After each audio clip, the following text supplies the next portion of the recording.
Hey everyone who's watching from near and far. I'm Antonio Peronace. I am the Executive Director of Space for Humanity. And today I have the great pleasure of being joined by a mentor, a friend, space philosopher, Frank White. How are you, Frank? I'm doing great, Antonio. It's great to be with you in the moment when our astronauts are returning from a record-breaking trip to the moon. What a great day! Yeah, for those of you who may not be watching right when we post this, um, I I hope that you understand that we are doing this while we are actually um, experiencing in real time images and photos we're getting from Artemis II, um, from around the moon, Frank. And I know you and I were both there. What was your experience seeing Artemis II launch to space?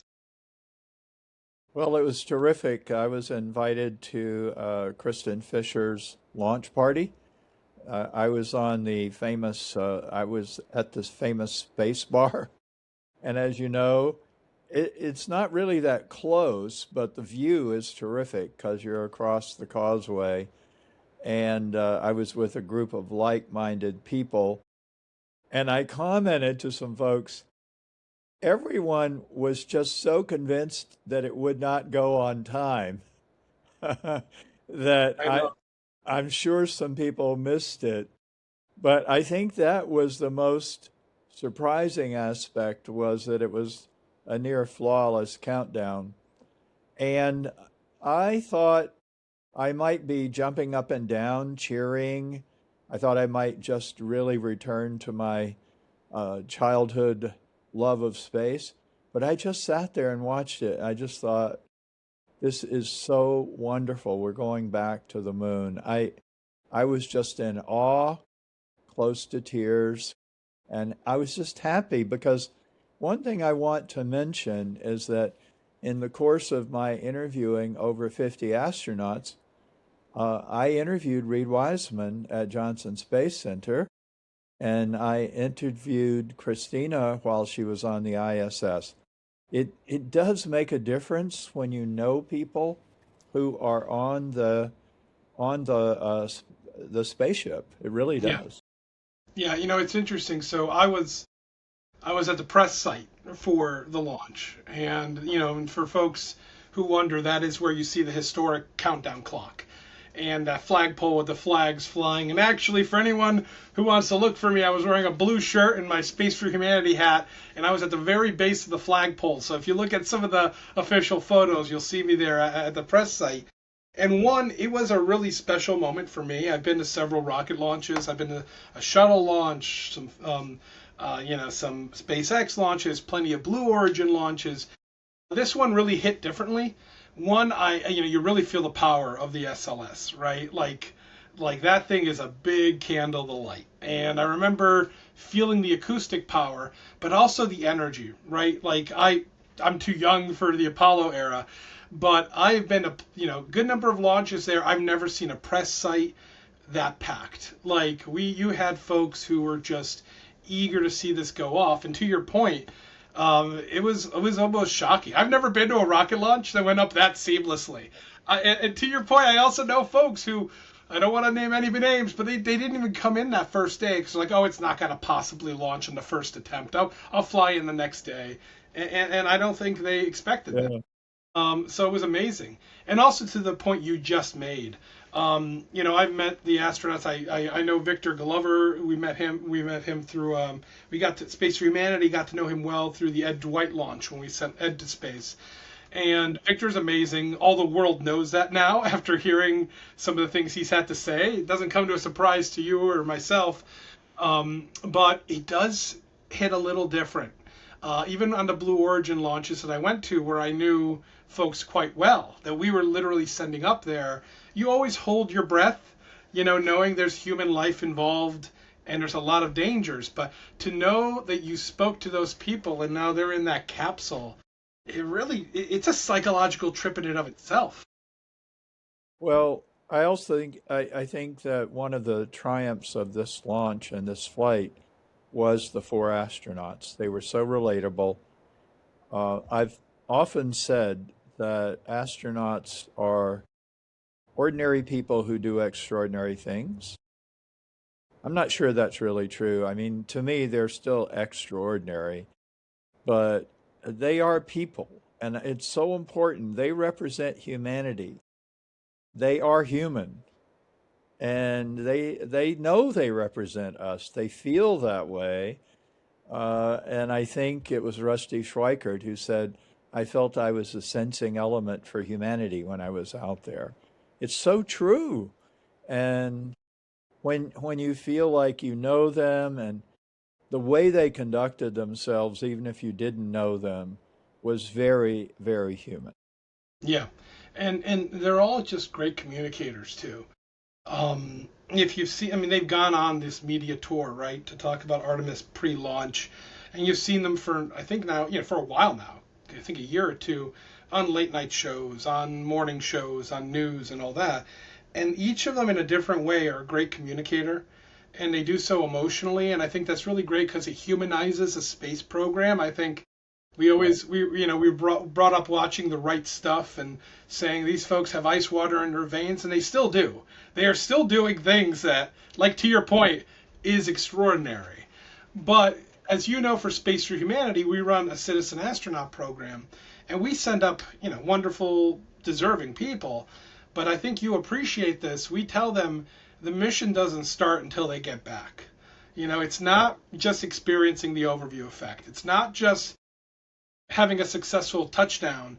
What are you going to do now with that perspective? And I think that's a really great way to transition into a term I just used that I never want to assume everybody knows what it is, and that's the overview effect. You, of course, coined the term the overview effect. Could you just briefly explain to those watching right now, Yeah, what is the overview effect, and what inspired you to come up with it? right. I'm going to start with your second question, how I came up with it, because that segues into what it has become. So in the 1970s and 80s, I was very involved with Gerard K. O'Neill, who is a mentor to many of us, and he had an idea for what we would now call large-scale space migration or habitation of, well, millions, if not billions, of people living and working in the solar ecosystem. Yeah, of course. You're talking about Jerry O'Neill, the High Frontier. I highly recommend if somebody doesn't know who Jerry O'Neill is or the High Frontier, go look that up as well. Yeah, and there's a great movie or film documentary made about it on online. So I was very engaged in Space Studies Institute, and I was thinking obsessively about what would it be like to live what I say off world. I don't say in space because I always have to say we are in space. We've always been in space. True. Yeah. We'll always be in space. So this would be about living off of the planet Earth. I was flying cross country on a consulting assignment. I wasn't really doing anything related to the space project or program. I was looking out the window. It was a long flight. I can only say, Antonio, I had an epiphany, and it was just if I lived in an O'Neill community, I would always see the Earth with an overview. I would see it as a whole system where everything is interrelated, interconnected. I would experience the overview effect. Now, the important thing about the story is that didn't have anything to do with astronauts.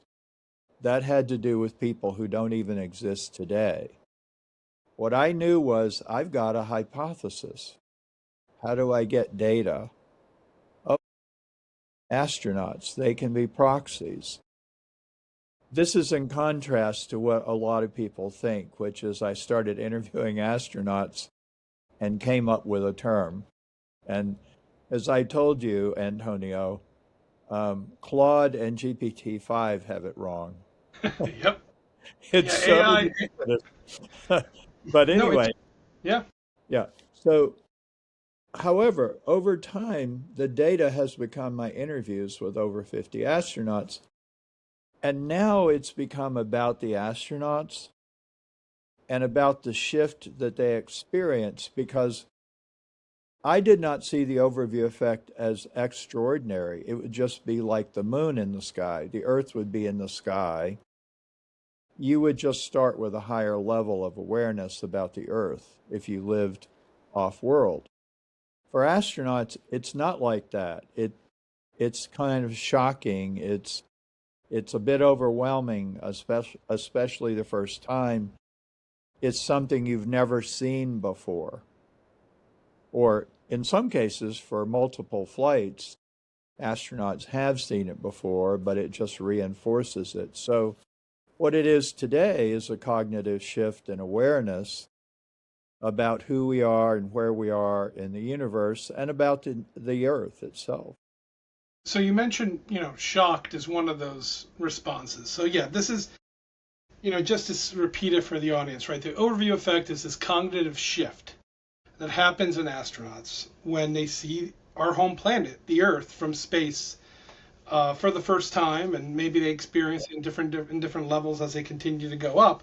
What has been like the most consistent emotional or psychological theme that you've derived from talking to these astronauts from the overview effect? Yeah. I'm glad you used the word emotional, because I would say it's an emotional shift as well as cognitive. More than one astronaut has now told me that when they first looked out and saw the Earth, they cried. They had an emotional reaction that they can't really explain. And that includes one of your citizen astronauts told me that. Katya said that. No, actually, let me correct myself. She cried later on. Sometimes that's one thing that happens. It takes a while for this to get absorbed. But to answer your question, everybody's different. And you could see if you watched Artemis, those 4 people are very different. But there are themes. One is the difference between intellectual knowledge and experiential knowledge. So astronauts know before they go that there are no borders or boundaries on the Earth, that it's a construct, right? That the globe we see with pink countries and green countries, it's a construct. And yet they will often say it was still amazing to just see it that way, and to see that there were no countries. There was just one system. Secondly, the thinness of the atmosphere that keeps us alive just comes up again and again, because you look up at the sky from the surface, it looks like it goes on forever, and that thin atmosphere is really, I think, the trigger for a lot of environmental feelings. And then just a stated reaction, we're all in this together. And that seems like such a cliche, Antonio, but if you think about it, it's like what we realize is that we're so attuned to differences that we don't really get that we're all on this spaceship. We're on spaceship Earth. And I don't want to forget to say that they see this beautiful spaceship against the backdrop of the dark and sometimes foreboding cosmos. Mm-hmm. There's this realization is there's nothing else out there. There's no lifeboat. There's nowhere to go. I mean, I guess we could go to the moon, but there's no atmosphere there. There's nowhere that we can live without special equipment. And so those are 3 out of many reactions people have. Yeah, I appreciate that. And you're right. You mentioned how it takes time for folks to process their emotions. I know plenty of astronauts as well, or citizen astronauts and others that I've spoken to. And I remember I was speaking with William Shatner, of all people, who went up on a suborbital flight. And he said it was about 6 weeks that he'd find himself just walking around his house and start crying. And he just didn't know why. Yeah. And to the point you just made, I've heard this from him and multiple others, that it is the blackest black you'll ever see. And he said that, And he went up at about age 90. He said that he floated to the side of the capsule looking into space and was just terrified by the darkness. And that sense you just described, this foreboding, there's no place out there for us. And then when he made it back over, he says he looked down at the whites and the blues and the beiges of Earth and was just overcome with sorrow. This moment, this overview effect, where Wow. he felt, what are we doing to each other and to our paradise that we were born onto? This planet that is the ecosystem is perfectly attuned to us and us alone, and that it's the only place we know that we can survive on. It's interesting because you mentioned the environmental movement, right? Or the environmental movements. And I'm going to share a quick photo here. A photo that I know you'll recognize. I like to think many will recognize who are viewing. This, of course, is the famous Apollo 8 taken on Christmas Eve. Apollo 8 image that's been named Earthrise. And so why don't you tell me a little bit about what this has had effect on you, and we can talk about the profound. You can also talk about the profound effect on humanity. Well, I'm fortunate that I've lived long enough to experience Apollo 8 and Artemis II. There, there are really remarkable parallels between the two. So 1968, and I'll just speak for the United States, which is my country, although I was in England at the time. 1968 was a terrible year, just terrible year. Um, Bobby Kennedy was assassinated. Martin Luther King was assassinated. There were terrible riots in the streets. Troops were called out.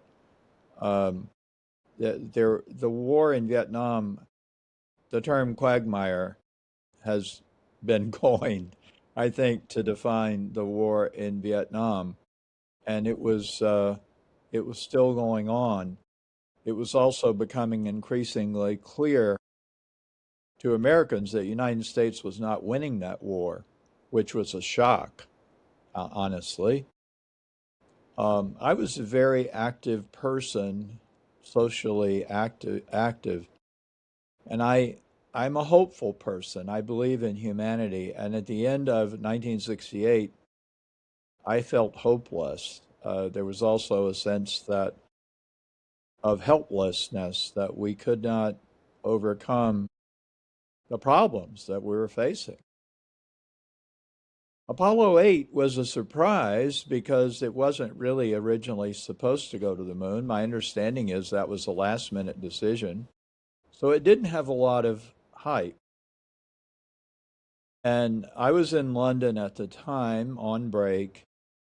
And one thing that's often forgotten is that on the way to the moon, the astronauts turned the camera around and showed us the Earth. It wasn't this beautiful picture that we see now, but it was shocking. Bear in mind, nobody had really seen the whole Earth quite like that as a video taken by astronauts. And then, of course, they had their own shocking moment where they first saw Earthrise. And I think everybody knows that there was squabbling among the astronauts about where's the film, give me a color film, and it almost didn't get taken, this picture. However, I guess the big moment was Christmas Eve, where they had recovered and they wanted to give a little bit of a show to humanity. And as they rounded the Earth, they kind of reenacted that moment of seeing Earthrise. And I've read about this, they had no idea what to say. And someone, I think the wife of one of the people at NASA, said you should read from Genesis, which they did. Well, this was an amazing self-portrait. It really, without any caption, it says we're on spaceship Earth. It's the truth of our situation. We are on this beautiful blue planet against the blackness of space. And it's often been remarked upon that in the foreground you see the moon, which is stark, cratered, lifeless, and in contrast to our Earth. And as you mentioned, Antonio, it's no accident that Earth Day happened not Yep. long after. And we take the environmental movement for granted, but there is no question that Apollo 8 gave a huge kickstarter to the environmental movement. So when people say, I don't get it, I don't understand space exploration, I don't know how it benefits the Earth, well, you know, it does. It has an impact on our consciousness. Yeah, I mean, not just Earth Day, the EPA was birthed into existence, Yeah. the Clean Water and Air Act. I think it's why at Space for Humanity we often use the hashtag, the phrase, that we go to space for Earth. And I think that is the ethos of what you believe, what we believe, which is that this viewpoint, this journey is part of our journey back on Earth. Yes. Um, and as I stop sharing this image, I want to ask and pivot. The what is the particular what makes a lunar overview effect so particular? We have human beings right now staring at our Earth, experiencing a lunar overview effect for the first time in over half a century. What's so special about a lunar? Yeah. That's a great question, Antonio. I've often said I don't know what I think till I write a book. I have to write a book to know what I think. So I started out, I had the epiphany about the overview effect. But when I started out, I did not distinguish between orbital and lunar flights, or even suborbital and lunar flights. I did interview several Apollo astronauts, and it suddenly dawned on me, gosh, orbit is maybe 200 miles from the surface. Going to the moon is 240,000 miles.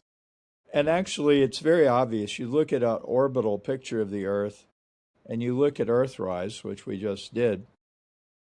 In orbit, the Earth fills your field of view. The cosmos does not take up much of your view at all. Earth is dominant.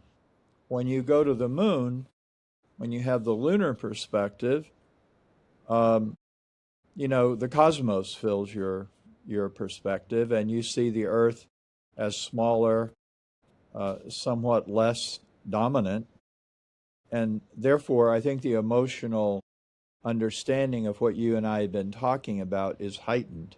That Mhm. that thing that Shatner talked about of the blackness of space and the blue and green of Earth and brown. It's such a contrast. It's just more striking when you go to the moon. Yeah, and with that, I'm going to share now the next photo. We're fortunate that we're recording this on a very special day that just hours ago we received their photos of their lunar flyby, and we received what I like to think is, a modern Earthrise equivalent, and it's called Earthset. And this is the image we got beamed down to Earth just hours ago. What's your reaction to it, Frank? Yeah. Well, it's such a compliment to Earthrise, and I think that the astronauts did intend to have an Earthrise uh, reenactment as well, but I think Earthset turned out to be the major, um, the major complementarity to Earthrise, and it's a very similar image, except it's a crescent Earth. And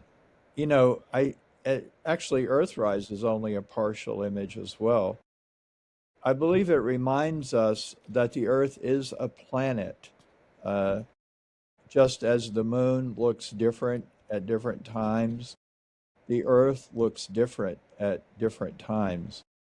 And once again, the similarity is the blackness of the background, the stark, almost barren nature of the moon, and then the real beauty of the earth. And I think it's the beauty that really causes astronauts to cry. The last thing I would say is I'm very thankful for this generation to experience Artemis directly because it made a difference to me at the age of 24 or 25 to experience Apollo 8 directly, to follow it, to be involved in it. Now we have a whole generation that may be feeling hopeless about humanity. And here's what I would say. Just as there's this contrast between the Earth and the moon, there's a contrast between what humanity does when we look at difference and what we do when we look at unity. And that's what happened with Apollo. That's what happened with Artemis. If we can lean into the unification side of our species, we can have a hopeful future. I appreciate you saying that, Frank, because it leads into where I wanted to take the conversation as we start to close it out. I could talk to you for hours, and I think this might have to become a recurring series. But I know you care deeply about the same thing that I care deeply about in Space for Humanity and so many others in our orbit, so to speak, which is this idea that the overview effect, that space in general is a catalyst for positive change. So I know the answer to this, but I just want to dig a little deeper. Do you believe that if more leaders in government or in education or in business or even regular citizens from countries where they've never had an astronaut go up to space, do you believe if more go and experience the overview effect and hopefully come back with that shift, that somehow might shape some better decision making at a global scale? Absolutely. This is part of the movement. There is a movement which I hope gets more attention to bring the overview effect down to Earth. And as I've said to you before, the key to the overview effect is it tells us the truth about who we are and where we're going. When we don't have that experience, Ron Guerin said we're living a lie. Our experience on the surface is not an accurate understanding of our situation. The more people who understand the truth, it's got to improve life on Earth.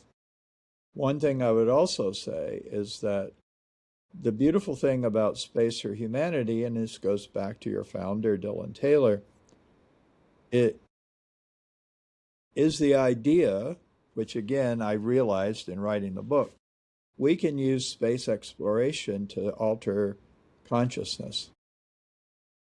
That is to say, we can use this perspective shift to change life on Earth. It requires, though, intentionality, and I know Space for Humanity has done that with your citizen astronauts, emphasizing the journey really begins when you come back. And, I'm working with a colleague, Christina Starr.